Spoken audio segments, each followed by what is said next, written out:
A very good evening and welcome to the 8 p.m. news broadcast brought to you by Eswatini TV. My name is Nondobego Nzabgelwago and I am together with Nomakabiso Ngambule. Let's take a look at tonight's headlines. His Majesty King Eswatini III has blessed the 7th of November as the day for hosting the country's end-of-year prayer service virtually.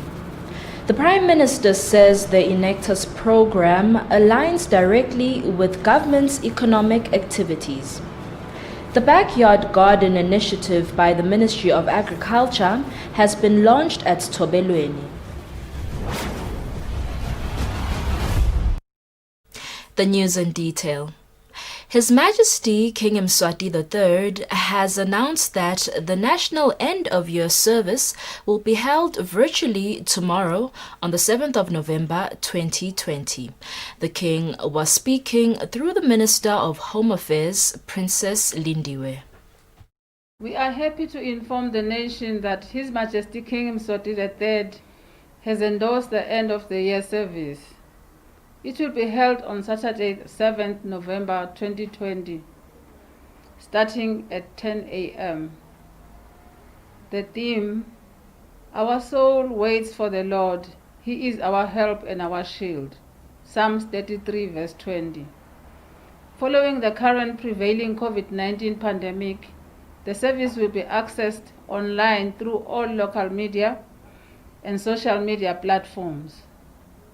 The nation is urged to follow the service from their places of comfort.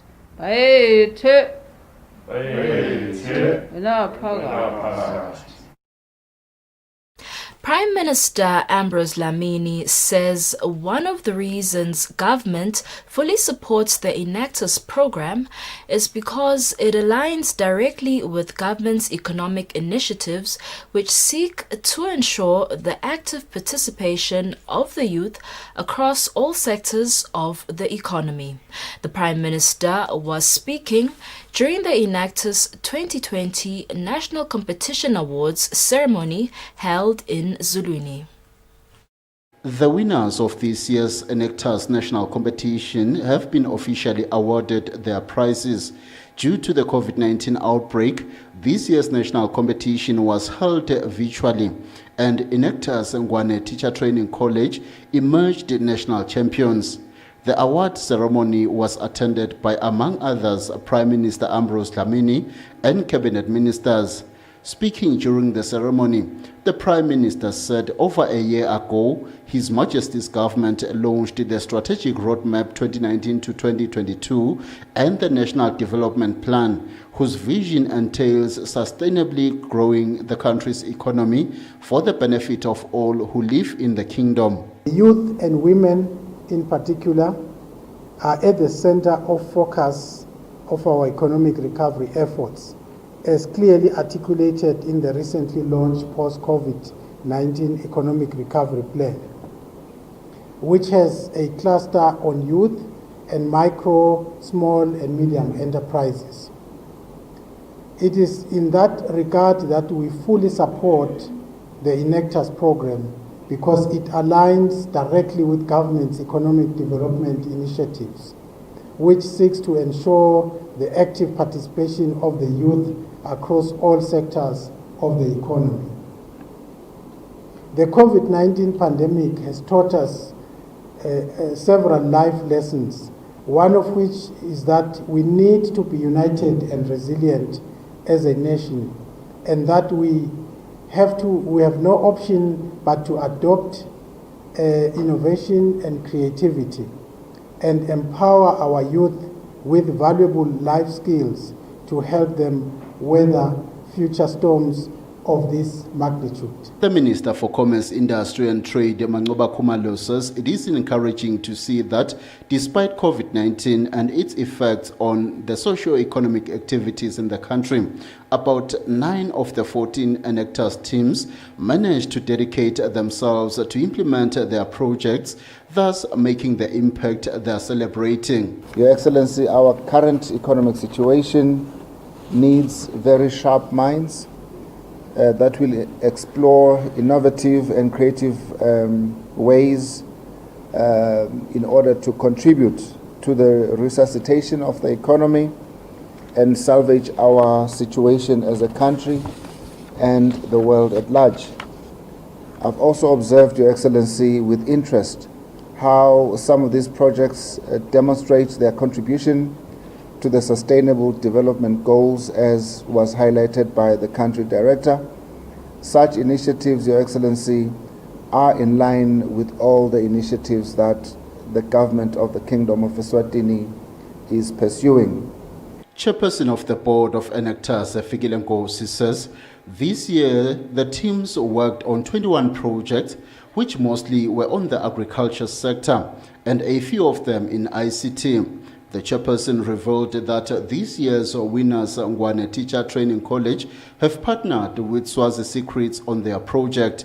Enactus country director Wanda Kumalo highlighted in his presentation that this year's project touched on 5 United Nations Sustainable Development Goals. The Prime Minister awarded the teams that performed well in this year's national competition, including the national champions Ngwane Teacher Training College, whose project focused on extracting bio-oil from invasive plant species. For Eswatini TV News, I'm Sibusiso Ngubane in Zulwini. The Minister of Agriculture, Jabulani Mabuza, has launched the Backyard Garden project at Thobelweni constituency. The minister says if every homestead has a backyard garden, it'll contribute to the country's food security. The Ministry of Agriculture is amongst other ministries that are expected to play a role in improving the economy of the country. On Friday at Thobelweni constituency, the Minister of Agriculture, Jabulani Mabuza, has launched the Backyard Gardens. The Minister says this is one way of ensuring that Eswatini's Vision 2022 is attained. Encourage all homesteads to have backyard gardens and also to have few animals, if not many, especially animals like chickens, like rabbits, etc. and etc. And we also encourage each homestead to have trees or fruit trees. Like we see where we are, Mr. Dlamini is a very good example of what we are encouraging. Thobelweni constituency's member of the parliament, Begiche Dlamini, says it is very important to have a backyard garden, but the challenges that the people of Thobelweni are faced with is that of the effect of climate change.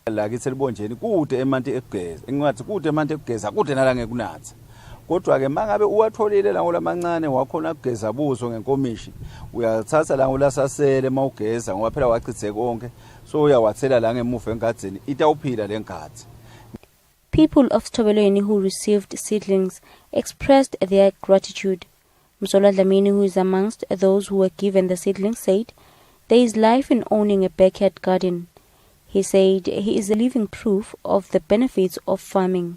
Kuyaphileka la ekulimeni phela kufuneka imvula kuyaphileka la ekulimeni siyalima mina nje bengilima eliploti nangendazi kodwa ngivunile nanyalo kwaphela lo bengilimile ngivunile kuyaphileka nanyalo nje sengilimile ngitshalile lokunye nyalo angathi ke sengilinze yona imvula ukuthi itawusentela njani. This project is in line with the Sustainable Development Goals, goal number 1 and 2, that speaks to zero poverty and hunger. Reporting is Tembelihle Makochwa with Temba Shabangu at Thobelweni. Eswatini Dairy Board has extended its assistance to help feed the elderly who live at Pilani Old Age Home at Vogolwago by giving the organization a dairy cow to be used for milk.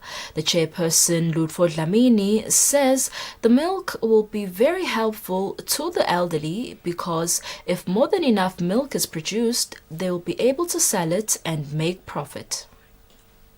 Chairperson of Philani Maswati charity organization, Lutfo Dlamini, says a structure funded by Dairy Board where the milk will be kept will be constructed at the home to ensure that it is always fresh for consumption. He says they anticipate that the cow will produce about 25 liters per day, which will be consumed or used as sour milk. He says if there is more than enough, they will sell it. Dairy Board has assisted the Philani Maswati by affording them ingomo elbisi, which bakusisela, you don't really buy it, you don't own it, but they give it to you. And we are ready to receive it, and we have seen that it's a cow that is already on calf, which means the day it arrives we'll be getting the milk. We hope to use the milk to feed the elderly and make a mass, and if there is a surplus, of course, we will sell to the neighboring communities. But what we like with this project is that they also give you the technical support and training and encourage neighbors to do the same. So we hope that people will learn from Philani and also do the same, so that we can then collectively produce milk in the area and sell it commercially. He says once community members join in on this program, there will be enough milk at Togolwago area. Reporting, I'm Lungelele Makakula with Mbonga Dube in Manzini. The National Agricultural Marketing Board, NAMBOARD, has encouraged retailers, vendors, and all those in the business of buying and selling vegetables to only buy locally produced tomato, green pepper, and beetroot, owing to an increased production of these three vegetables by local farmers. This is an update given by NAMBOARD Communications Officer Melusi Dlamini.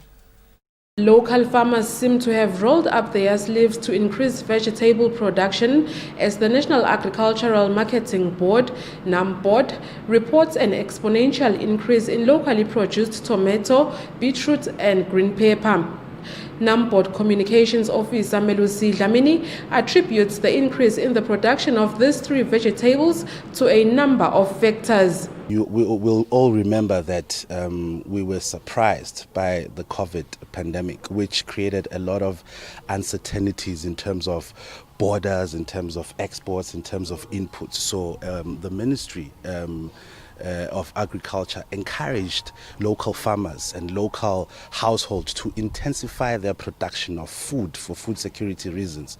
And this has obviously caused surplus in terms of the supply.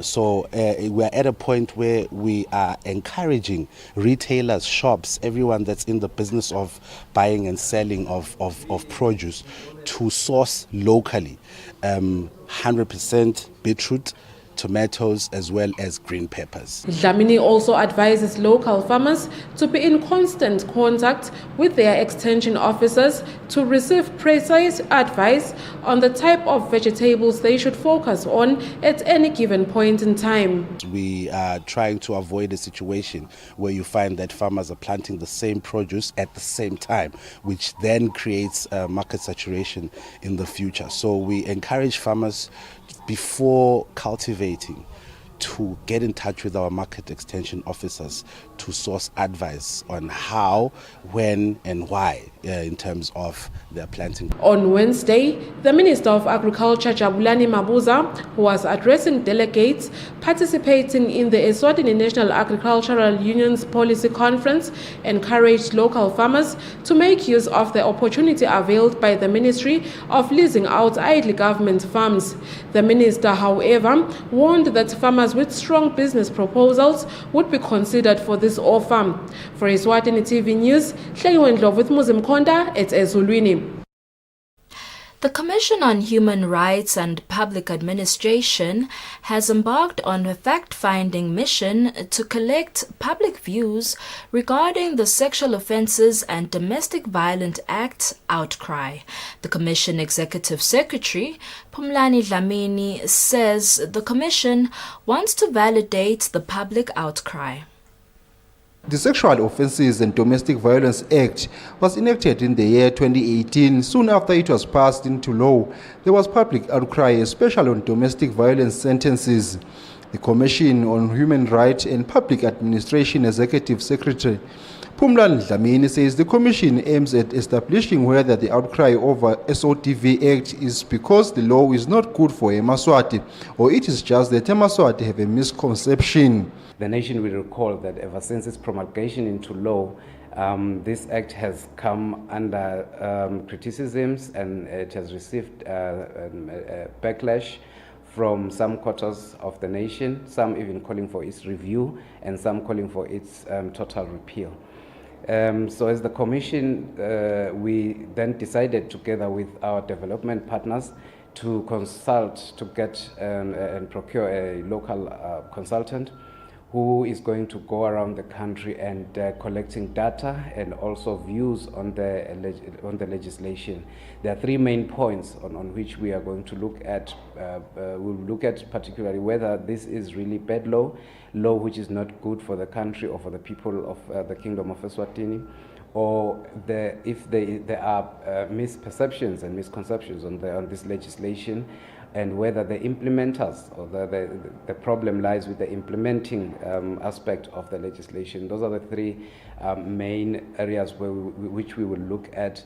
And having collected all the data and captured all the views of the Swazi nation, what we will do is we'll compile a report, and as per our constitutional mandate, we will then advise government on how best can this legislation be dealt with. Dlamini says the exercise to collect public views on the SOTV Act is already underway and findings will be made public before the end of this month.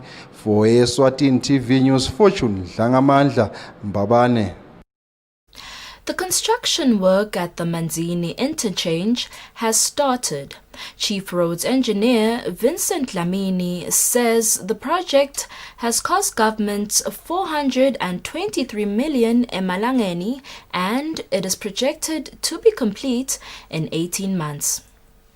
The interchange road is part of the improvements that are being made along MR3 freeway from Ngwenya to Lomahasha. Its objective is to ease traffic on the road, which has been an inconvenience for a very long time for motorists. Government has been funded by the African Development Bank on this project. Chief Roads Engineer in the Ministry of Public Works and Transport, Vincent Dlamini, says the project is projected to be complete in 18 months. This project, the Manzini Interchange project, is being implemented by Stefanutis Stocks Construction. They are well known in the country. They are involved in a number of projects that are currently ongoing. It has cost government 423 million emalangeni. The government of Eswatini is being assisted by the African Development Bank in terms of funding this project. The project duration is estimated to be 18 months. Our supervising engineers are coming from South Korea in Asia.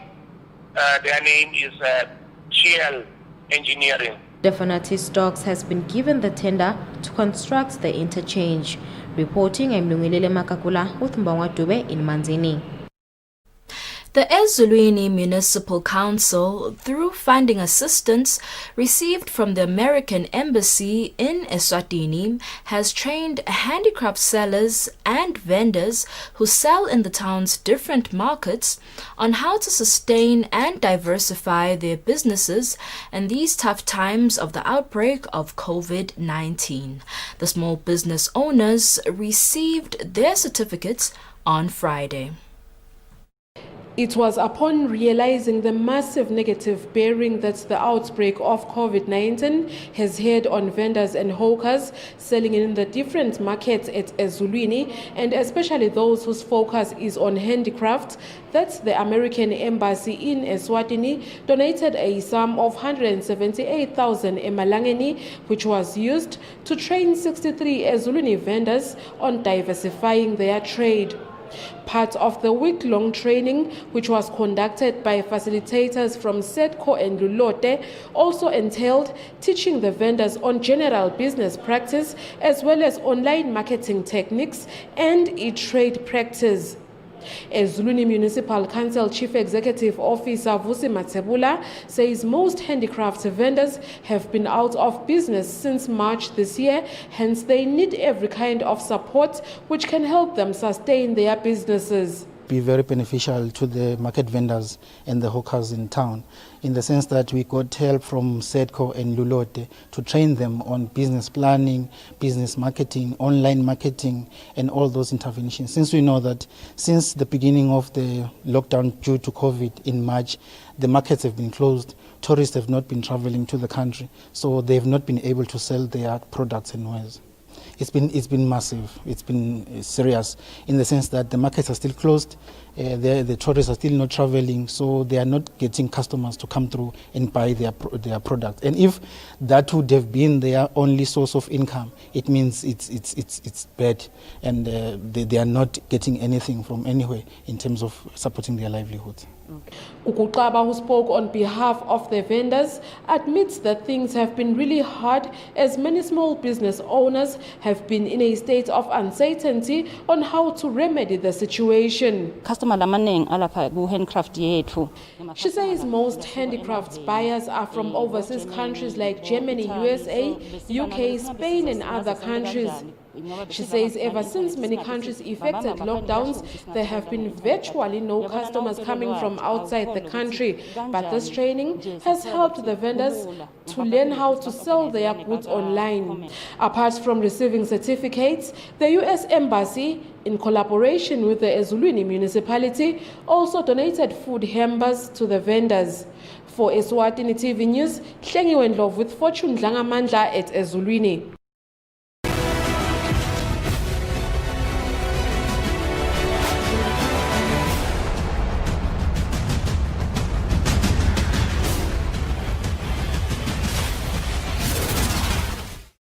And in our sports news today, the women national teams Tebe Samhlegazi have suffered their first defeat in this year's COSAFA Women Tournament following their heavy defeats against Banyana Banyana of South Africa, 5-0 in a game that was played at Wolfson Stadium in Port Elizabeth in the Republic of South Africa.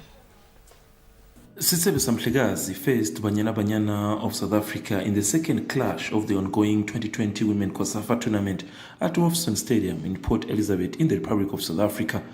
Both teams entered the game having secured 3 points each in their first encounters, where Sisebe defeated Comoros while Banyana Banyana sinked Angola.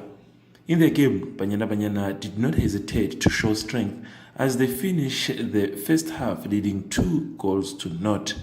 In the second half, Banyana Banyana continued their unstoppable form as they netted 3 more goals to collect another victorious clean sheet with 5 goals. Sisebe coach Bomumu Samlori believes, beside the heavy score against them, his side played well.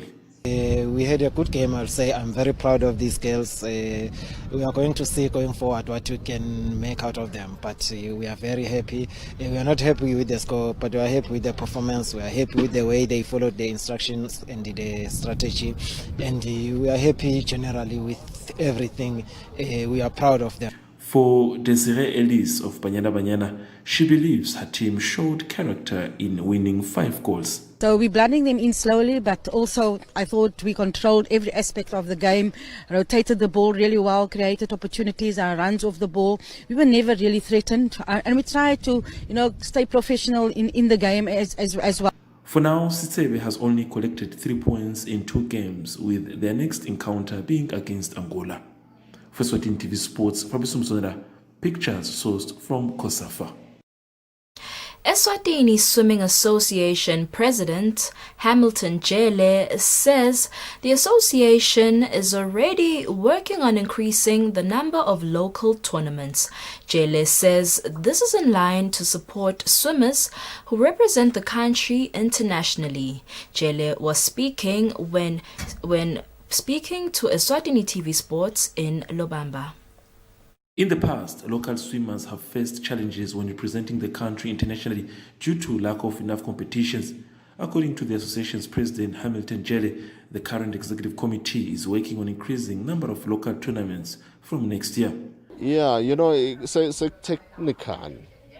on that aspect of it, and that is addressed mainly through swimming clubs, building endurance. Yes, we have. Jele says this is one way to support local swimmers to have more trainings which will assist them when it's time to represent the country internationally. In terms of endurance, and our athletes being able to swim within the categories like swimmer.